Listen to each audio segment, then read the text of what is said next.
നഗരസഭ vice chairman BP Firoz ചേരുന്നുണ്ട്. ഫിറോസ്, അന്യായമായി ഇത്തരത്തിൽ കേസെടുത്തിരിക്കുന്നു. അന്ന് അവിടെ എന്താണ് സംഭവിച്ചത്? എന്തിന് കേസെടുത്തു? താങ്കൾക്ക് അറിയുന്ന വിവരങ്ങൾ. അതായത് മന്ത്രി അവിടെ വന്നപ്പോ മന്ത്രിയോട് 2 മാസമായിട്ട് ശമ്പളം ലഭിച്ചിട്ടില്ല എന്നൊരു പരാതി, ഒരു സങ്കടം പറയാൻ വേണ്ടി ചെന്നത് അവര്. ജനാധിപത്യ രാജ്യത്ത് ശമ്പളം ലഭിക്കാത്തത് തന്റെ വകുപ്പ് മന്ത്രിയോട് പറയാൻ പാടില്ല എന്ന് പറയുന്നത് എന്ത് നിയമം? ഇത് കാടത്തരല്ല. ഇതൊക്കെ പാവപ്പെട്ട ജീവനക്കാരെ ഈ സ്വാതന്ത്ര്യദിനമായ നിന്ന് ആലോചിച്ച് നോക്ക്. 2 മാസമായിട്ട് അവർക്ക് ശമ്പളമില്ല. ഈ സ്വാതന്ത്ര്യദിനത്തിൽ പോലും ഇങ്ങനത്തെ ഒരു സംസാരത്തിലേക്ക് നമ്മൾ എത്തി നിൽക്കുക എന്ന് പറയുന്നത് അത് തന്നെ നമുക്കൊക്കെ അപമാനമാണ്. ജനങ്ങൾ തെരഞ്ഞെടുത്ത ഒരു മന്ത്രിയോട് ആ മന്ത്രിയോട് ഞങ്ങൾക്ക് 2 മാസമായിട്ട് ശമ്പളം ലഭിച്ചിട്ടില്ല മാഡം എന്ന് കരഞ്ഞു പറയാണ്. അവര് ഇൻകിലാബ് വിളിക്കുകയോ അല്ലെങ്കിൽ പ്രകടനമായി വന്നോ അല്ല. പിന്നെ ഒരു കാര്യം, അവിടെ അന്ന് അവിടെ ചെറിയൊരു സംഘർഷാവസ്ഥ ആ ദിവസം മന്ത്രി ഉണ്ടായിരുന്ന ദിവസം അവിടെ ഉണ്ടായിരുന്നു. അതിൽപ്പെട്ട ആളുകളാണോ ഇവർ? അവിടെ സംഘർഷാവസ്ഥ ഉണ്ടാക്കിയത് അവിടുത്തെ പ്രാദേശിക CPM-ന്റെ നേതാക്കളും അവിടുത്തെ DYFI-ക്കാരുമാണ്. അവർ മന്ത്രിയോട് പരാതി പറയണ്ട എന്ന് പറഞ്ഞ് ഇവരെ തള്ളി മാറ്റി അവരെ പിടിച്ചു മാറ്റിയപ്പോഴാണ് അവർ സംഘർഷാവസ്ഥയിലേക്ക് പോയി എന്ന് പറയാൻ പറ്റുള്ളൂ. മന്ത്രിയോട് അവർ വളരെ ദയനീയമായിട്ട് ഒരു പയ്യൻ പറയാണ്, സാറേ എന്റെ കല്യാണമാണ്, എന്റെ വിവാഹമാണ് അടുത്ത മാസം. എനിക്ക് ഈ 2 മാസം ശമ്പളം ലഭിക്കാൻ എനിക്ക് അതൊന്ന് കിട്ടിയ ഒരു സമാധാനമായിരുന്നു. കുറച്ച് കരയാണ് അവന്. ഇന്ന് രാവിലെ ഞാൻ അവിടുത്തെ HDS മെമ്പർ കൂടിയാണ്, നഗരസഭയുടെ വൈസ് ചെയർമാൻ ഉപരി അവിടുത്തെ HDS മെമ്പറാണ്. എന്നോട് ഇന്നൊരു പയ്യൻ രാവിലെ വീട്ടിൽ വന്ന് അവനും അവന്റെ അമ്മയും ഒന്ന് പറയാണ്, ഞങ്ങളുടെയൊക്കെ പേരിൽ കേസ് കൊടുക്കുന്നു ഇവർ പറയുന്നുണ്ട്. ഇവരതില് കാണുന്ന രാഷ്ട്രീയമാണ്. എന്നിട്ട് അവര് ഗൾഫിൽ പോകാനുള്ള ഒരു ചാൻസ് ഉണ്ട്. അവൻ പറയും എനിക്ക് ആശുപത്രിയിലെ ജോലി വേണ്ട, ഇവരെ ഞങ്ങളുടെ പേരിൽ FIR ഇട്ടാൽ ഒന്നൊന്ന് ഉൾപ്പെടുത്താഞ്ഞാൽ മതി എന്ന് പറഞ്ഞ് കരയാ.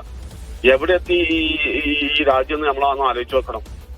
2 മാസത്തെ ശമ്പളം ചോദിച്ച ഒരു മന്ത്രി, ഈ ശമ്പളം മുടങ്ങിയതിൽ മന്ത്രി എന്തെങ്കിലും സംസാരിച്ചിരുന്നോ? ഇല്ലെങ്കിൽ അതിനുശേഷം എന്തെങ്കിലും ആണ് ഇത് ശമ്പളം നൽകേണ്ടത്. ഞാനത് HDS-മായി സംസാരിക്കട്ടെ, അങ്ങനെ വരാൻ പാടില്ലല്ലോ, ഇത് വലിയ പാലിക്കയാണെന്ന് പറഞ്ഞപ്പോ HDS മെമ്പർ എന്ന് എനിക്ക് പറയാനുള്ളത്, HDS സ്റ്റാഫിന് കംപ്ലീറ്റ് അവിടെ പണം നൽകിയിട്ടുണ്ട്. കാസ്പ് ജീവനക്കാർക്കാണ് അവിടെ പണം കൊടുക്കാൻ ബാക്കിയുള്ളത്, ശമ്പളം കൊടുക്കാൻ ബാക്കിയുള്ളത്.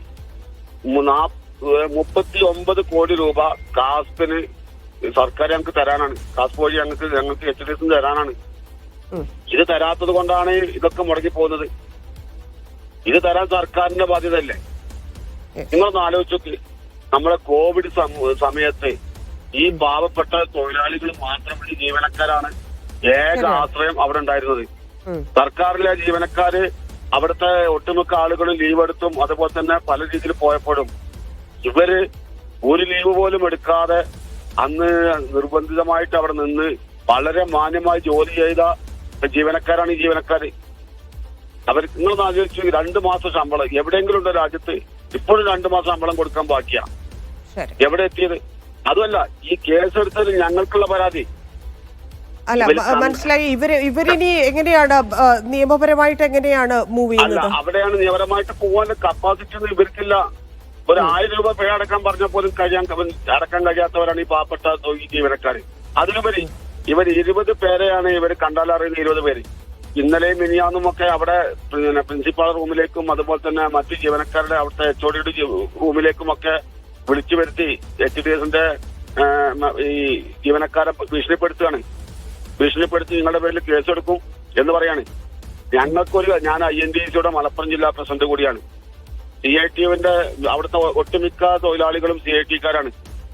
കുറച്ചു പേര് മാത്രമാണ് അവിടെ പിന്നെ കോൺഗ്രസിന്റെയും അതുപോലെ തന്നെ മുസ്ലിം ലീഗിന്റെയും ഒക്കെ യൂണിയനിൽപ്പെട്ട ആളുകൾ.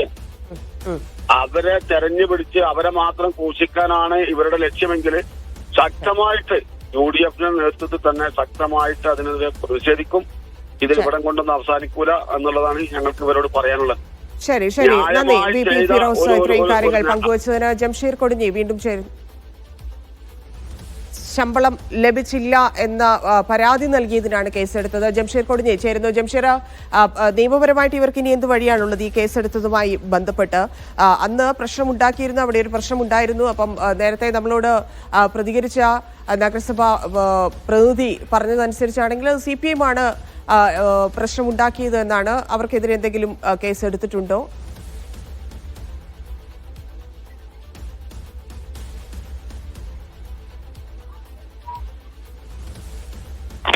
ചോദ്യം ആവർത്തിക്കാം. യെസ്, അതാണ് അന്ന് അവിടെ പ്രശ്നമുണ്ടാക്കിയത് CPM എന്നാണ് നഗരസഭാ പ്രതിനിധി നമ്മളോട് പറഞ്ഞിരിക്കുന്നത്. ആ പ്രശ്നമുണ്ടാക്കിയ ആളുകൾക്കെതിരെ എന്തെങ്കിലും നടപടി എടുത്തിട്ടുണ്ടോ? ധന്യരെ നടപടി എടുത്തതായി ആയിട്ടില്ല. അതായത് അവര് മന്ത്രിയെ കടത്തിവിടാൻ ശ്രമിക്കുകയായിരുന്നു എന്നുള്ളതാണ് അവരുടെ ഭാഗത്തു നിന്ന് വരുന്ന വിശദീകരണം. കാരണം മന്ത്രി മഞ്ചേരി മെഡിക്കൽ വന്നപ്പോൾ തന്നെ യൂത്ത് കോൺഗ്രസ് പ്രവർത്തകരെ അവിടെ നിന്ന് പിന്നീട് പോലീസ് നീക്കുന്ന ഒരു സാഹചര്യം ഉണ്ടായിരുന്നു. മന്ത്രിക്ക് പ്രൊട്ടക്ഷൻ നൽകിക്കൊണ്ട് CPM നേതാക്കന്മാരും ഉണ്ടായിരുന്നു. അത്തരത്തിൽ മന്ത്രിയെ ഒന്ന് തുടരാമോ? CPM പ്രതിനിധി K. ഉബൈദ് ചേരുന്നുണ്ട്. ശ്രീ ഉബൈദ്, അവിടെ പരാതി നൽകിയതിന് കേസെടുത്തു എന്നാണ് കേസെടുത്തവർ ആരോപിക്കുന്നത്. അവിടെ അന്ന് എന്താണ് സംഭവിച്ചത്? CPM ആണ് അവിടെ അന്ന് പ്രശ്നം ഉണ്ടാക്കിയത് എന്നാണ് VP ഫിറോസ് ഉൾപ്പെടെ നമ്മളോട് പ്രതികരിച്ചത്.